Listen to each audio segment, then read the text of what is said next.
किसी श्रीमान जमींदार के महल के पास एक गरीब अनाथ विधवा की झोपड़ी थी। जमींदार साहब को अपने महल का हाथा उस झोपड़ी तक बांधने की इच्छा हुई। विधवा से बहुतेरा कहा कि अपनी झोपड़ी हटा ले, पर वह तो कई जमाने से वहीं बसी थी। उसका प्रिय पति और इकलौता पुत्र भी उसी झोपड़ी में मर गया था। पतोहू भी एक 5 बरस की कन्या को छोड़कर चल बसी थी। अब यही उसकी पोती इस वृद्धाकाल में एकमात्र आधार थी। जब उसे अपनी पूर्वस्थिति की याद आ जाती तो मारे दुख के फूट फूट रोने लगती थी। और जब से उसने अपने श्रीमान पड़ोसी की इच्छा का हाल सुना, तब से वह मृतप्राय हो गई थी।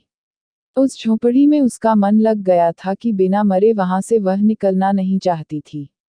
श्रीमान के सब प्रयत्न निष्फल हुए, तब वे अपनी जमींदारी चाल चलने लगे। बाल की खाल निकालने वाले वकीलों की थैली गरम कर उन्होंने अदालत से झोपड़ी पर अपना कब्जा करा लिया और विधवा को वहां से निकाल दिया। बेचारी अनाथ तो थी ही, पास पड़ोस में कहीं जाकर रहने लगी।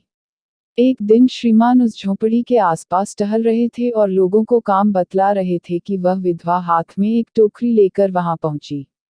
श्रीमान ने उसको देखते ही अपने नौकरों से कहा कि उसे यहाँ से हटा दो, पर वह गिड़गिड़ाकर बोली, महाराज, अब तो यह झोपड़ी तुम्हारी ही हो गई है। मैं उसे लेने नहीं आई हूँ।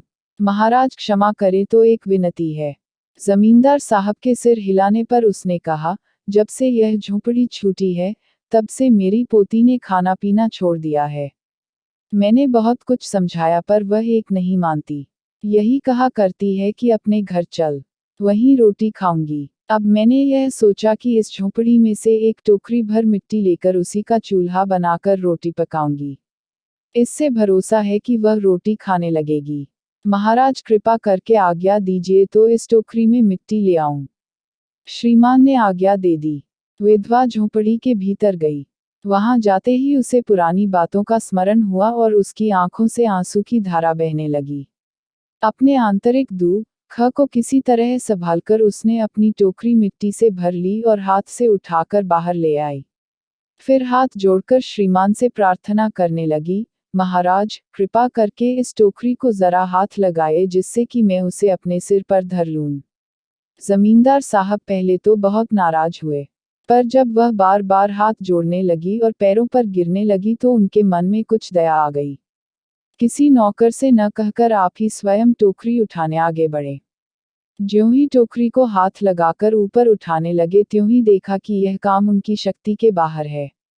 फिर तो उन्होंने अपनी सब ताकत लगाकर टोकरी को उठाना चाहा, पर जिस स्थान पर टोकरी रखी थी, वहां से वह एक हाथ भी ऊंची न हुई। वह लज्जित होकर कहने लगे, नहीं, यह टोकरी हमसे न उठाई जाएगी। यह सुनकर विधवा ने कहा, महाराज, नाराज न हो, आपसे एक टोकरी भर मिट्टी नहीं उठाई जाती और इस झोपड़ी में तो हजारों टोकरियां मिट्टी पड़ी है। उसका भार आप जन्म भर क्यों कर उठा सकेंगे?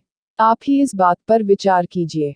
जमींदार साहब धन मद से गर्वित हो अपना कर्तव्य भूल गए थे, पर विधवा के उपर्युक्त वचन सुनते ही उनकी आंखें खुल गईं।